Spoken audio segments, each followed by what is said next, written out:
আজকে প্রতিশ্রুতি এবং অঙ্গীকারবদ্ধ হয়ে শপথ নিয়েছে যে এই ভোট শুধুমাত্র তৃণমূল কংগ্রেসের প্রতিনিধিকে জেতানোর ভোট নয়।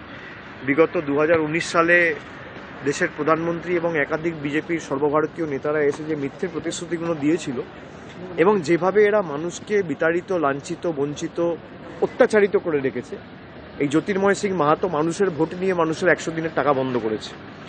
এই বিজেপির সাংসদ মানুষের টাকা নিয়ে আবাসের টাকা বন্ধ করেছে। এই জ্যোতির্ময় সিং মাহাতো মানুষের টাকা নিয়ে, এই মানুষের ভোট নিয়ে রাস্তার টাকা বন্ধ করেছে। এই জ্যোতির্ময় সিং মাহাতো আজকের দিনের নাম করে আজকে 40 টাকার ডিজেল 92 টাকা এদের সরকার করেছে, 50 টাকার পেট্রোল 100 টাকা করেছে, 400 টাকার রান্নার গ্যাস 900 টাকা করেছে, 3 টাকার ডিম 7 টাকা করেছে।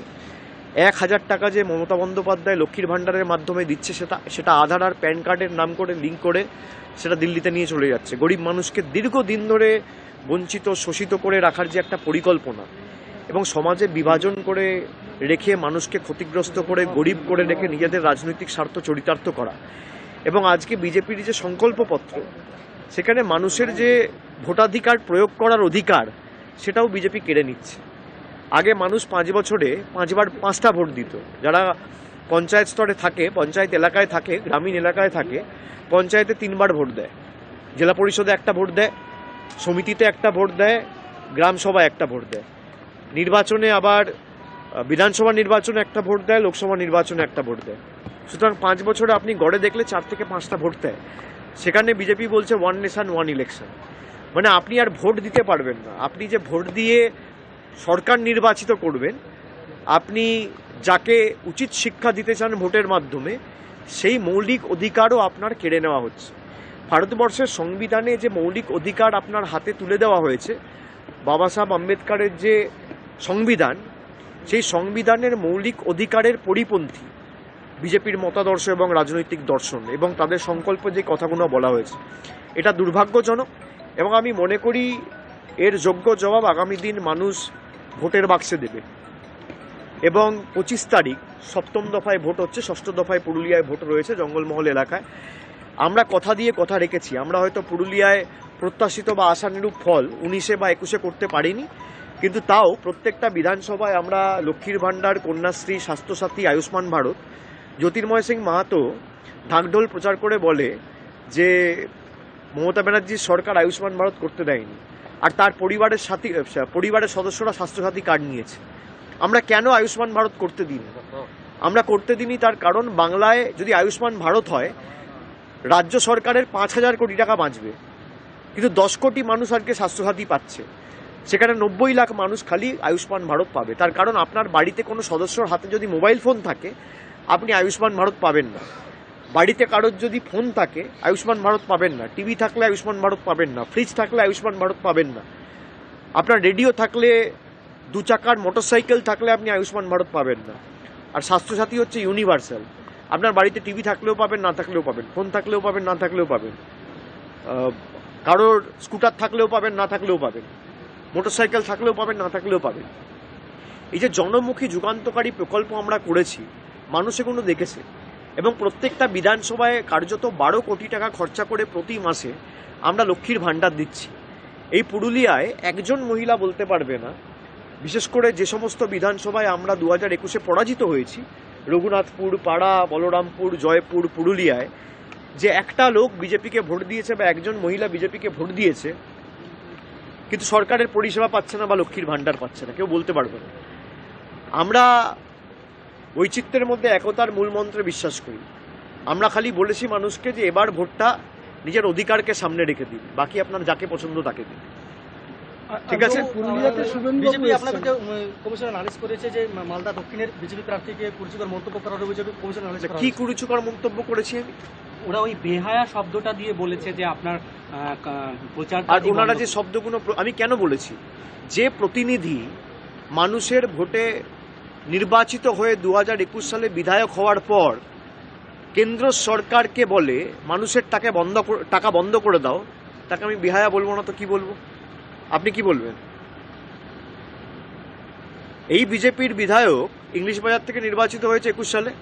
3 বছরে ওনাকে বলুন একটা চিঠি যদি লিখে থাকে কেন্দ্রকে যে আমি নির্বাচিত হয়েছি মানুষের ভোটে, দয়া করে আপনারা মানুষকে বঞ্চিত করবেন না, মানুষের টাকা ছেড়ে দিন। আমি ওনার পায়ে হাত দিয়ে ক্ষমা চাইব, একটা চিঠি দেখাতে বলুন।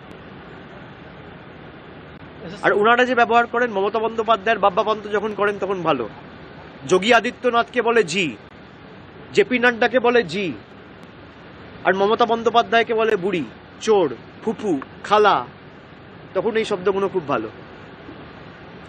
মানে তুমি করলে চমৎকার আর আমি করলে বলৎকার। বিজেপি যে ভাষায় বোঝে আমি সে ভাষায় বিজেপিকে জবাব দিতে জানি। মানুষের টাকা যে বঞ্চিত করে রাখবে, মানুষের সাথে যে বেইমানি করবে, সে এই ভাষাতেই আক্রমণ শুনবে। বলুন। আপনি গত নবজোয়ার শুরু করেছিলেন 2023 আজকের দিনে শুরু করেছিলেন। আজকের দিনে শুরু করেছিলেন এবং সেই নবজোয়ার সারা রাজ্যে পঞ্চায়েতে একটা বড় সাফল্য এনে দিয়েছিল, কি বলবেন? এবং সেদিনও কোচবিহার ছিল একটা। দেখুন, আমি একটা কথাই বলেছিলাম নবজোয়ার শুরু করার সময়, আমি যখন দীর্ঘ 2 মাস রাস্তায় ছিলাম, মানুষকে বলেছিলাম আপনারা নিজের অধিকারকে সামনে রেখে ভোটাধিকারটা প্রয়োগ করুন। তার কারণ মানুষের কি ক্ষমতা মানুষ সেটা জানে না। মানুষ ভাবে গণতন্ত্রের শেষ কথা প্রধানমন্ত্রী, মুখ্যমন্ত্রী, বিধায়ক, সাংসদ, পঞ্চায়েতের প্রতিনিধি, রাজ্যপাল, রাষ্ট্রপতি, এরা বলে। শেষ কথা মানুষ বলে। মানুষ নবজোয়ারের সময় আমাকে বলেছিল যে বাড়ির টাকা পাচ্ছি না, 100 দিনের টাকা পাচ্ছি না, লক্ষ্মীর ভাণ্ডার বাড়াও। আজকে দেখুন, পঞ্চায়েতে ভোট দিয়েছিল সেই 100 দিনের টাকাকে সামনে রেখে, লক্ষ্মীর ভাণ্ডারকে সামনে রেখে। পঞ্চায়েত শেষ হয়েছে, তার 6 মাসের মধ্যে 100 দিনের টাকাও পেয়েছে, লক্ষ্মীর ভাণ্ডার দ্বিগুণ হয়েছে। এবার আমি বলবো, নিজের আবাসকে সামনে রেখে লড়াই করুন, নিজের অধিকারকে সামনে রেখে লড়াই করুন। আপনারা যদি নিজের অধিকারকে সামনে রেখে লড়াই করেন, আপনার অধিকার থেকে আপনাকে কেউ বঞ্চিত করে রাখতে পারবেন না। আপনি কি মনে করছেন বিজেপির রাজনীতি আদালতেও প্রবেশ করছে প্রভাব? এটা সর্বজন বিদিত। তার কারণ আদালতের জজেরা যারা এই মামলা শুনছিল, এসএসসি মামলা, তারা বিজেপির প্রার্থী আজকে, এবং যারা পরিকল্পিতভাবে বিজেপির কথায় রায় দিচ্ছে। দেখুন, 100 দিনের টাকা যখন বন্ধ ছিল, আমি বলেছিলাম যে হতে পারে যে 10 জন মানুষ, 100 জন মানুষ, 1000 জন লোক, 5000 জন লোক হয়তো দুর্নীতি করেছে। তার জন্য আপনি 60 লাখ মানুষের টাকা বন্ধ করে রাখতে পারেন না। আজকে 25,000 যোগ্য লোকেরও চাকরি কেড়ে নিল আদালত। তার মানে আদালতের তর্কেই যদি আমি ধরি, একজন বিচারপতি থাকাকালীন বলেছে BJP approach me and I approach BJP, মানে বিজেপির সাথে তিনি যোগাযোগে ছিলেন। তাহলে সেই বিচারপতি যদি বিজেপিতে যায়, তাহলে ভারতবর্ষ থেকে কলকাতা হাইকোর্টটাকেই তো তুলে দেওয়া উচিত। আদালতের তর্ক হিসেবে, যুক্তি হিসেবে যদি আমি দেখি, আপনি বলছেন 1000 জন, 1500 জন বাড়তি প্যানেলের বাইরে থেকে চাকরি পেয়েছে, তাই পুরো প্যানেল বাতিল। তাহলে একজন বিচারপতি বিজেপিতে জয়েন করেছে, তার মানে তো সব বিচারপতি বিজেপি হয়ে গেল। আমি তো তা বলছি না, তো আপনার যুক্তি যদি ধরে নিই, তার মানে তো তাই হচ্ছে। বিচারপতি বলেছেন যে সবার চাকরি বাতিল করে দেওয়া হবে, এবং তার 2 দিন আগে বিজেপির নেতা শুভেন্দু অধিকারী তিনি বলছেন আমি সপ্তাহের শুরুতেই বোম ফাটাবো। একটা সপ্তাহ শুরু হয় কবে? সোমবার। আপনারাই বলছেন সোমবার। রায়টা এলো কবে? সোমবার। এটা কি কাকতালীয়? আমি এইটুকু প্রশ্নকালী সাধারণ মানুষের কাছে রাখছি। গতকাল ওন্দার বিধায়ক অমর শাখা তিনি একটা কর্মী সভা থেকে, একটা জনসভা থেকে বলেছেন এ তো সবে শুরু। এপ্রিলের 30 তারিখের মধ্যে আরো 59,000 যোগ্যদের চাকরি যাবে। যাদের চাকরি গেছে আমি তাদের অনুরোধ করব, যারা যোগ্য আমি তাদের অনুরোধ করব যে আপনারা বিব্রত হবেন না, বিরত হবেন না। দলগতভাবে তৃণমূল কংগ্রেস সর্বশক্তি প্রয়োগ করে আপনাদের পাশে ছিল, আছে এবং থাকবে। কারোর চাকরি আমরা যেতে দেবো না। বিশেষ করে মেধাযুক্ত যাদের চাকরির প্রয়োজন, যারা কষ্ট করে মেধার ভিত্তিতে চাকরি পেয়েছে, আজকে প্রতিশোধ নেওয়ার জন্য এই যে হাইকোর্টের অর্ডার, তার রন্ধে রন্ধে বিজেপি স্ট্যাম্প রয়েছে। বিজেপি যেভাবে 4 জন দুর্নীতি করলে 100 দিনের টাকা আটকে দেয়, সেইভাবেই একই পথে হেঁটে 4 জন প্যানেলের বাইরে বা কিছু লোক প্যানেলের বাইরে চাকরি পেয়েছে বলে গোটা প্যানেলটা বাতিল করে দিয়েছে। এটা দুর্ভাগ্যজনক, বেদনাদায়ক। এই ভূভারতে আমরা কোথাও দেখিনি।